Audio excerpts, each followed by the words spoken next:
working on the Sierra. Adam's fitted the oil pump and he's just about to put the sump back on. We've got the pickup pipe and our crazy spacer set up. Everything else is kind of buttoned up on the rest of the engine. We just got to do the cam timing once we put the pulleys on. Zach from Zoo Speed has hooked us up with one of his inlets. Got radius trumpets in the back plate, and then that actually mounts onto a ST170 plastic base plate with a couple of silicone joiners, which is quite good for preventing heat soak coming through from the head into the inlet. So I'm just currently making up some gaskets to put our Escort RS Turbo throttle body on, and I had to cut a spacer because it's got some bits that hang over the back of the throttle body, so we've got a spacer so that that'll all clear when it all bolts up. At the moment I'm just trying to work out whether I use bolts which don't go in all the holes, or run studs coming out of the holes, or run studs coming out of the throttle body flange on the inlet. Okay, so I've cut 4 bolts down to make studs. I'll put the first homemade gasket on, and then spacer plate, second gasket, and then the throttle body.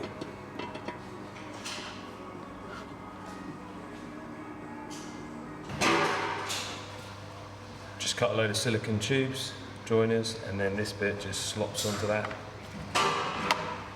Realised we don't have enough Jubilee clips though, so I'll have to order some more up. Look at that. Proper bottle.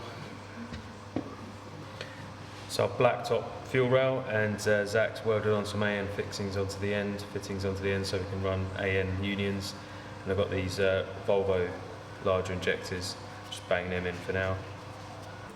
Okay, so Adam's timed the engine up again, rocker cover's back on. Just mocked up the inlet, and now it's time to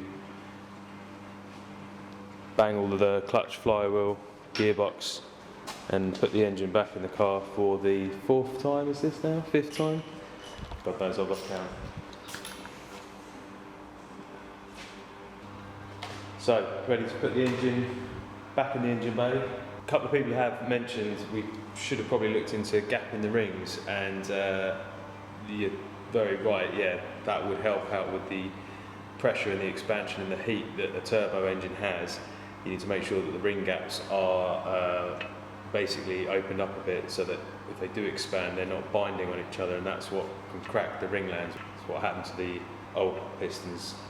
Yeah, the reason why we didn't do it is a couple of other people said I wouldn't bother, and we kind of have bottled it when we got all the bits out and started looking into grinding the rings out. Whether we regret that, we'll soon find out. So you guys can place your bets as to how long the blacktop pistons are going to last in this. But again, we're not running massive boost.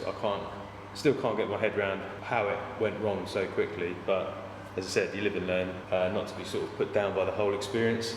It's taken us a few weeks to get all the bits back together, and time spent to strip the engine down and sort the problem out. As I said, Zach ran blacktop pistons with a decomp plate in his Fiesta, and that was about 250 horsepower, running about a bar of boost, and he had that on the road for years. Loads of abuse, gave it death.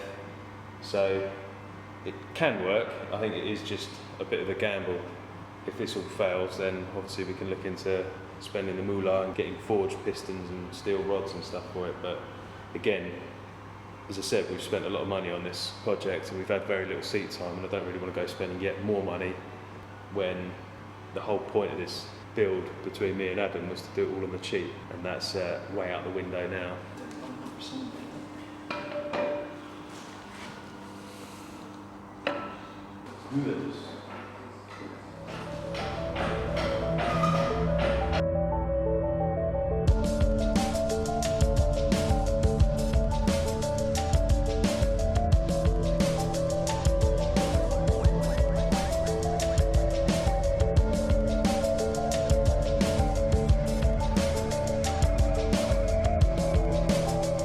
Serious case of deja vu.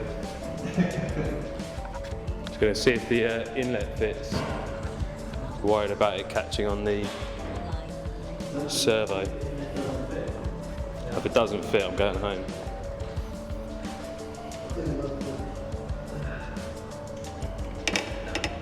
Oh mate, don't think it fits. Hang on, I've got to put the camera down. Sorry?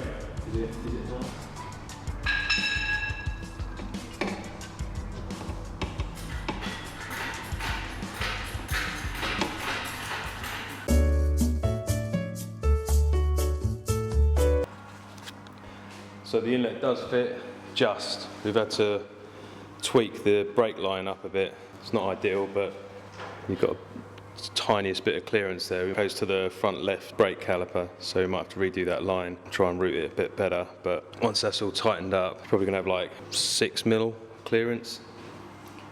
So obviously running the Vibrotechnic engine mounts, hopefully we don't get too much engine movement and then I'm smashing into the brake line. That'll be the next cop out.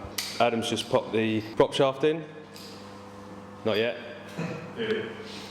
And just done the reverse light and bits and bobs underneath. I'm just wiring up the starter motor and then we'll go around, put all of the water pipes and the exhaust back on.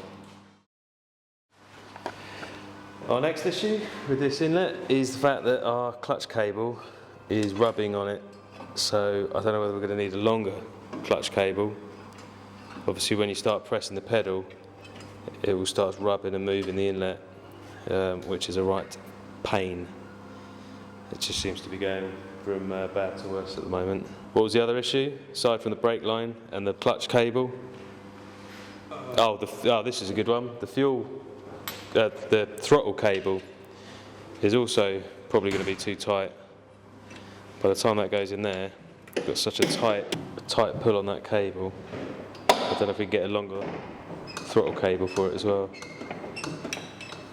We need to get a 45-degree Samco hose to go from there up to there, cut that back.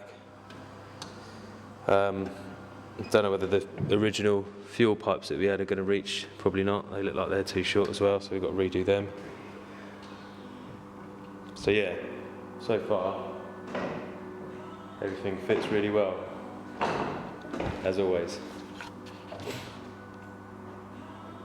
Looks good though.